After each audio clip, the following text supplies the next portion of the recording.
Next 9 news में आपका बहुत बहुत स्वागत है। मैं हूं आपके साथ अबरारुल हक रहमानी। महाराष्ट्र में जिस तरीके से शरद पवार ने एक बड़ी रणनीति बनाई थी और उस रणनीति के ही तहत उद्धव ठाकरे को मुख्यमंत्री बनने का जो अवसर है वो प्राप्त हुआ था, लेकिन अब उद्धव ठाकरे इस बात को धीरे धीरे समझ गए हैं कि शरद पवार अब उनकी पार्टी और खुद उनसे भी किनारा कर रहे हैं। दरअसल अब देखिए कि लगातार जिस तरीके से शिवसेना में बड़ी टूट हुई और उसके बाद संजय राउत जैसा बड़ा कद्दावर नेता जो है वो गिरफ्तार हो गया, लेकिन उनकी गिरफ्तारी पर भी कोई बड़ा बयान जो आधिकारिक एनसीपी शरद पवार के द्वारा नहीं जारी किया गया और इसी बात को लेकर के उद्धव ठाकरे ने उन पर बड़ा निशाना साधा है और जम करके खरी खोटी सुना दी है।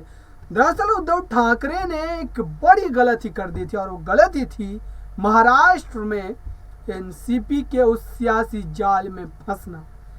एनसीपी ने उद्धव ठाकरे का इस्तेमाल किया, शरद पवार ने उनको इस्तेमाल कर महाराष्ट्र की सत्ता पर कब्जा किया और फिर अपने हाथों से रिमोट से जो है पूरी सरकार को चलाया। लेकिन सरकार गिरने के बाद सारा जो एक तरीके से ठीक रहा है वो उद्धव ठाकरे के सर ही फोड़ा गया और उद्धव ठाकरे देर से ही सही इस बात को अब समझ गए कि दरअसल शरद पवार ने उनके साथ क्या बड़ा खेल किया था और एक तरीके से उन पर जबरदस्त हमला बोला है और कहा है कि आने वाले समय में एनसीपी कांग्रेस इन तमाम पार्टियों की जरूरत नहीं है। अकेले शिवसेना अपने दम पर महाराष्ट्र में फिर अपनी उसी खोई हुई इज्जत को पाएगी और अपने उसी वजूद को फिर से दोहराएगी।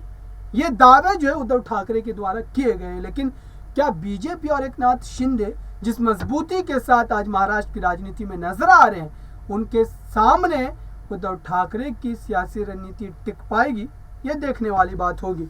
और फिलहाल शरद पवार के लिए एक बड़ा जो सियासी समीकरण है वो बिगड़ता नजर आ रहा है, क्योंकि उद्धव ठाकरे अब उनके खिलाफ बोलने लगे हैं और बीएमसी चुनाव से पहले इस तरीके की बयानबाजी से कुल मिलाकर के विपक्ष का ही नुकसान होने वाला है और बीजेपी एकनाथ शिंदे की एक बड़ी जीत भी देखने को मिल सकती है। आने वाले समय में उद्धव ठाकरे और शरद पवार क्या महाविकास आघाड़ी गठबंधन में बने रहते हैं या फिर दोनों अलग अलग रास्ता अख्तियार करते हैं, ये देखने वाली बात है। फिलहाल इस खास रिपोर्ट में इतना ही। देखते रहिए ताज़ा तरीन खबरों के लिए नेक्स्ट 9 न्यूज़ को। धन्यवाद।